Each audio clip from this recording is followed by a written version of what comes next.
Good morning students. Here I come with another important topic from circulatory system, blood transfusion and blood groups.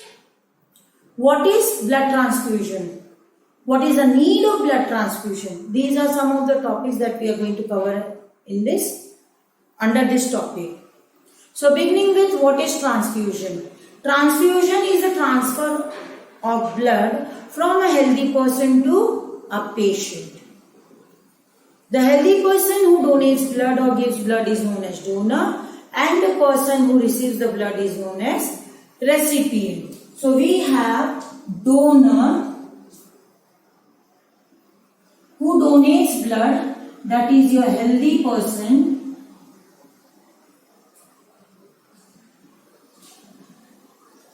and your recipient who receives the blood, that is your patient. So before going for blood transfusion, it is very important to match the blood group. This is an important test carried out before any blood transfusion is done. The blood group of the patient and the donor, that is your healthy person, should match. Otherwise, the blood may clump and the patient may die. Just now I spoke about blood groups, the test conducted for blood groups. So what are these blood groups? These blood groups was discovered by scientist Karl Landsteiner in 1900. He was a biochemist, and in 1900 he proposed that the blood present in different individuals had chemical differences. Means the blood present in every individual differed chemically. They had different chemical nature. So he carried out several experiments and found out two important proteins are responsible for this clumping of blood or having varying blood groups. So what did he found? The two important proteins that is responsible for clumping or responsible for different blood group is your glycoprotein and gamma globulin. The two important proteins responsible for different blood group is glycoprotein and gamma globulin. Glycoproteins are present on RBCs, on the surface of RBCs. Glycoproteins are present on the surface of RBCs, and he named it as antigen. He named it as antigen or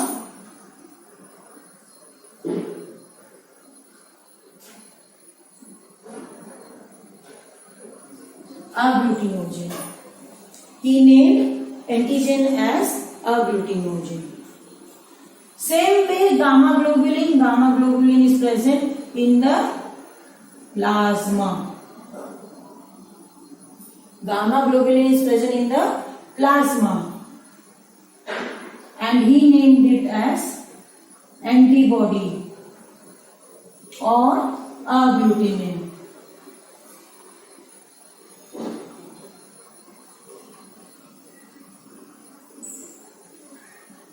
So he named gamma globulin, which is present in plasma, as antibody or agglutinin, and glycoprotein, which is present on the surface of RBC, as antigen or agglutinogen. Further investigation revealed that the antigen and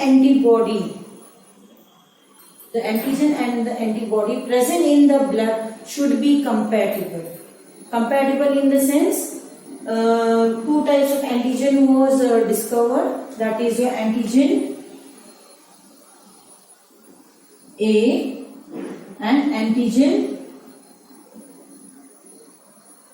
B. Same way we have two types of antibody.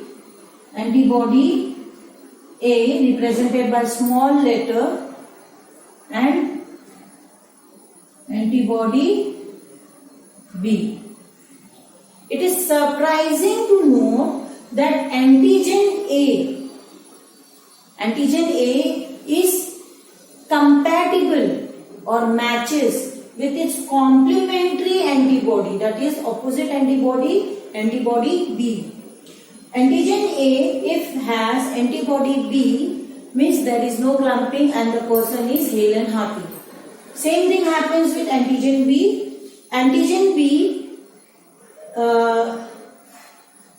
has its complementary antibody A as compatible group. So antigen A and antibody. If antigen A is present with antibody A. If antigen A reacts with antibody A, they are incompatible. Means they will form the lump. Antigen B reacts with antibody B. It will also form the clump. It will also undergo process called agglutination. So they both are incompatible. So these both the groups are incompatible and they are compatible. Means antigen A and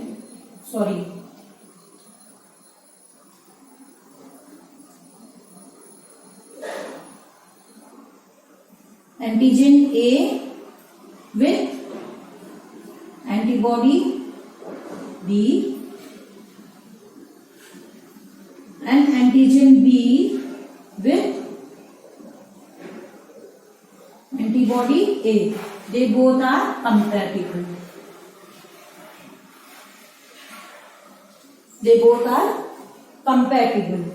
So, in a normal person, the type of antigen present in our body has its complementary antibody present along with that antigen. And the person having that particular antigen has that particular blood group. So you can study this under this table. This is your blood group.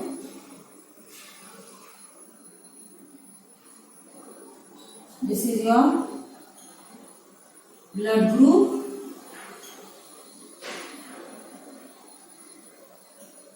Antigen on RBC.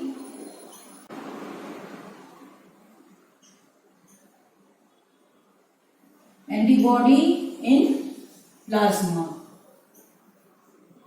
Always remember, antigen is on RBC and antibody is in plasma.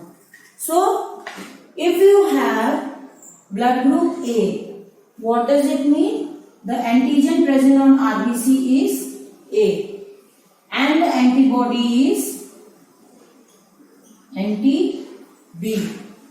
If the person has blood group B, antigen present is B and antibody is anti-A. Same way I have blood group AB where both the antigens are present but no antibody is there. And I have blood group O where no antigen is there and it has both antibody A and antibody B. So this is how your blood group has been classified. So based on presence or absence of antigen, we have 4 types of blood group. This is known as ABO system. So based on presence or absence of antigen, we have 4 blood groups. That is blood group A, blood group B, blood group AB and blood group O. What is the difference in them? Blood group A has antigen A, blood group B has antigen B. But blood group AB has both the antigens but no antibodies. Since antibodies are absent, so both the antigens can stay together. Same way in blood group O, there is no antigens present. So, antibody A and antibody B both can stay together without affecting each other. This type of grouping of blood group into 4 groups is known as ABO blood group system. Now let us study what type of blood group can donate blood to which other type of blood group. Suppose I have blood group A, then am I able to give blood only to A or some other blood groups also? So let's study with the help of this table. This is a table showing compatibility of different blood groups. Which blood group can donate blood to which other blood groups. So let us start with blood group A. So blood group A can donate blood to A? Yes. This table comprises of the blood group of donor down the column and blood group of recipient in different rows. So let's study blood group A of the donor. That is, a donor having blood group A can donate blood to A. Clear? And since blood group A is present in AB also, so it can donate blood to AB too. But it cannot, A cannot donate blood to blood group B because it has antibody B and the patient will die. So A cannot donate blood to B and A cannot donate blood to O as well. Same way, blood group B cannot donate blood to A, but it can donate blood to B. Blood group B can donate blood to B. Blood group B can also donate blood to AB. It can also donate blood to AB, but it cannot donate blood to O. So you can see blood group A and blood group B both cannot donate blood to blood group O patients. Coming to blood group AB, AB cannot donate blood to blood group A, nor it can donate blood to B. It cannot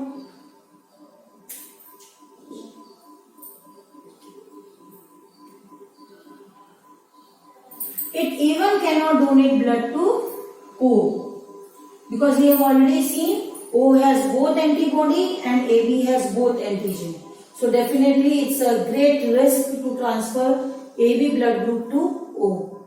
So patient is definitely going to die. So we are not going to transfuse the blood of the donor having blood group AB to a patient having blood group O. So AB can donate blood only to AB, only and only to AB. Whereas O doesn't have any antigen, so it can donate blood to A also, it can donate blood to B also, and it can donate to AB as well and to itself. So you can see O can donate blood to all the blood groups, but can receive blood only from O. Whereas you can see AB can receive blood from all the blood groups but can donate only to AB. Clear? So AB who can receive blood from all the blood group is known as universal recipient. So blood group AB is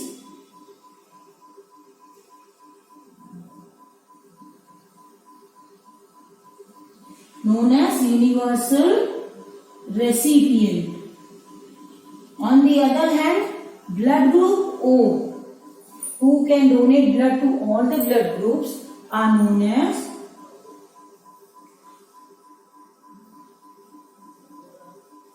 universal donor. So O can donate blood to all the blood groups since it does not have any antigen, so it can easily give blood to all the blood groups. And AB, who has both the antigens, can receive blood only from all the blood groups, but it can donate only to AB. So this is all about the compatibility of different blood groups which is done before doing any kind of transfusion. Apart from this compatibility test, in 1940, Carl Landsteiner again observed one more protein which was similar to the rhesus monkey. So that protein or that antigen was found in rhesus monkey, and hence it is known as Rh factor. Hence it is known as Rh factor, and this Rh factor is present in more than 80% of the world. More than 80% of the world population is Rh positive. If this factor is present, means this factor, Rh factor, is common to the protein present on human RBC as well as the rhesus monkeys RBC. If this factor is present, the person is said to be Rh positive, and if this factor is absent, the person is said to be Rh negative. Normally, both the patients, both Rh positive and negative, are normal. The problem arises when the blood transfusion of positive patient has to be done to negative patient. If Rh positive blood is given to Rh negative patient, in the first transfusion, at the first transfusion, there is no problem with Rh negative person. Rh negative patient is safe. But it develops antibodies against that Rh factor. As a result, what happens? During the second transfusion, during the next transfusion, that antibody, anti-Rh, which was developed due to first transfusion, will attack on the Rh factor or Rh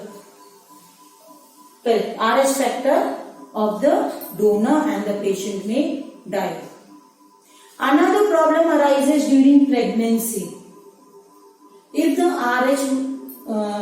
mother is Rh negative and father is Rh positive, at that time what happens? If the Rh negative mother conceives and has the Rh positive fetus in her womb, so since it is a first pregnancy, so there is no problem with that. But in that course, during that 9 months pregnancy period, the fetus develops antibodies against that, which enters the mother's body also. Antibodies can easily penetrate through placenta. So this antibodies which is produced against that Rh factor is present in the mother's body. And during the second pregnancy, the coming pregnancies, if she conceives again Rh positive fetus, then what happens? That negative, the antibody developed against that Rh positive factor will attack the fetus, and the fetus will die due to hemolysis. And that condition is known as erythroblastosis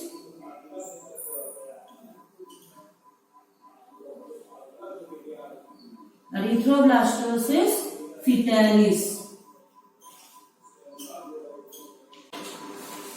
Erythroblastosis fetalis. This is a condition in which the fetus dies due to the antibodies present in the mother's body. So this is all about your blood groups and blood transfusion. With this, we come to the end of this chapter. Thank you. Goodbye.